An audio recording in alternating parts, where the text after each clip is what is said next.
The relationship between Wallace and Gromit is true to people all the way around the world. That is the most powerful thing. And that's what we're out to do, is to entertain everybody. Independent of how successful things are, we have to keep that original spirit of doing this for fun, and it's not for any other reason except making bloody good films. You know? Well, I'd been doing claymation as a kid. But I used to animate anything that was around, you know, when I was 13 years old with my parents' home movie camera. So clay, I wasn't new. There was always plasticine, or we used to call it, or clay around the house for kids modelling clay. I did some stop motion at art school. And then when it came to what's my film school graduation project going to be in 1982, I stumbled upon this idea of a guy who builds a rocket. That was the joke, really. A guy who builds a rocket in the basement of his house. And Wallace and Gromit seemed really fitting for this idea, because Wallace needed somebody to talk to.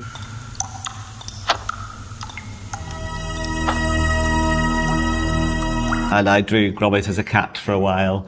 But then when I decided... What were you thinking? It was when I hadn't even thought of doing them in stop motion then either. And then when I was at film school, I came to making Gromit, and he was just much easier to make in plasticine as a dog in clay. And a cat is smaller and quite fiddly. But it was really about the relationship that's always been between a dog and its owner, and how we think of dogs as very human. And so it just worked very well, really. Because it was more like a Labrador or a Beagle or something. It was much easier to animate, and so there was Gromit, and that it all went from there, really. And at the time, I'd never seen anything like it, so it was very exciting to be setting out on this adventure.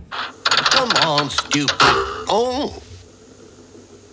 I came to Aardman with Wallace and Gromit. I was halfway through filming A Grand Day Out. I actually asked Peter Lord and David Sproxton, who had set up Aardman in the 70s, to come and speak, because they were who better to talk about clay animation than, you know, Aardman, Pete and Dave. And they came, and they were great, and they saw my work, what I was doing. There weren't any clay animators back then, so they said, I think that's why they asked me.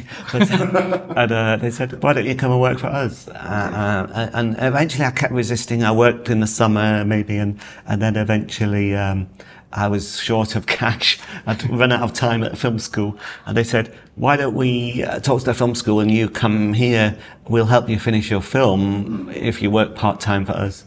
So it took me another 4 years to finish the film at Aardman, but they helped me to finish it. These bank holidays, it's a problem to decide. Tell you what, Gromit lad. A 30-minute film is very different to a 80-minute film. The technique is the same as in the short films, but obviously getting more sophisticated in many ways.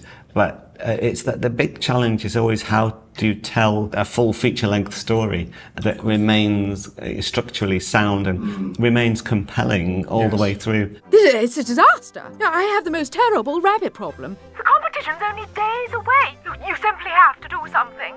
Certainly, Ma'am. I think we're about to go up in the world, lad. That year's our second big feature film, the first one being Chicken Run, and both those were giant learning curves for the studio. We'd done 30-minute shorts until then, so yeah, we had to completely recalibrate, discover teams who could work on this level. And it was the most challenging project we'd done at the time. Yes. But I think every feature film is. So today, the Vengeance Most Foul is like the most demanding film we've made. Are you always pushing to improve and get better and ask for more from the creative process? Yeah.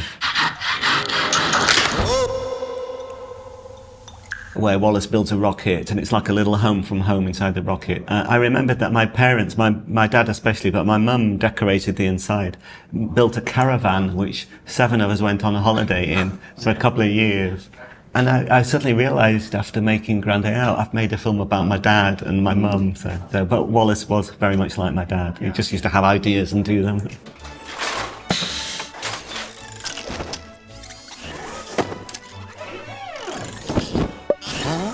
It's a really good example of all the different departments within our creative process all working together. The end result is the machine that maybe it gets Wallace out of bed, or whatever the machine might do. We spend ages in storyboard beforehand as well, just working up ideas that will fit into the story. Yes. And it's always a matter of just how eccentric can we make them, and how ridiculous and unnecessary, what would Wallace think up this idea? Even though most of them are impossible, they could never really exist, we try and design in like a mechanical logic so that you believe they could work.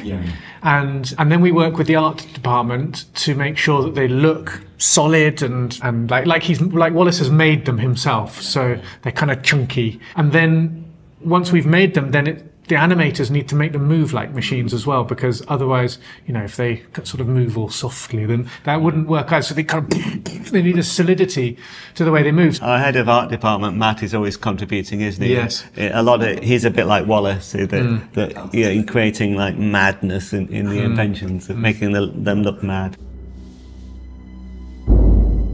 Feathers, he's still the same badass penguin. Yes, he's got a bigger role in this. He does have a bigger role, doesn't he? Yeah. And it's great to have him back. This film needs him. He was perfect for this story, so it was just the perfect time to bring Feathers back. But we've had to be very careful with the thin line that we tread, because a lot was really laid down in the wrong trousers.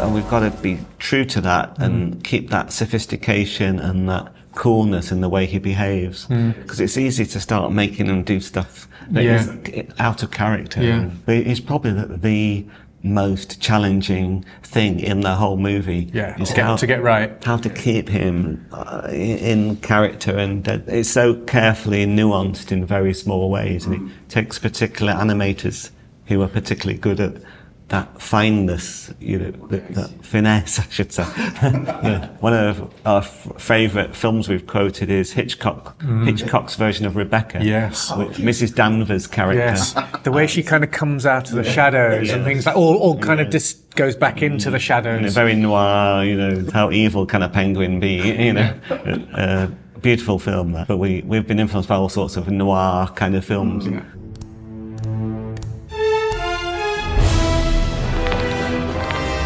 I mean, the Britishness is one thing that comes from us as British filmmakers making films about our own experiences. But I think at the heart of it, it's the relationship between Wallace and Gromit is true to people all the way around the world. So the things that Gromit experiences, the stories are always from Gromit's point of view. He resonates with people. He doesn't have the voice, and he's under pressure from Wallace in different ways, but he's so faithful, and they always kind of come together in the end. And those kind of core relationship values that Wallace and Gromit have, I think that's what sings with people around the world. I'm not so sure. I mean, mostly the world is laughing at the Brits, and so we have to laugh at ourselves. If everybody's laughing at us, we might as well laugh as well. So I think a lot of the humour comes from us, but I do think it's the relationship that sort of is the solid part. Konbini!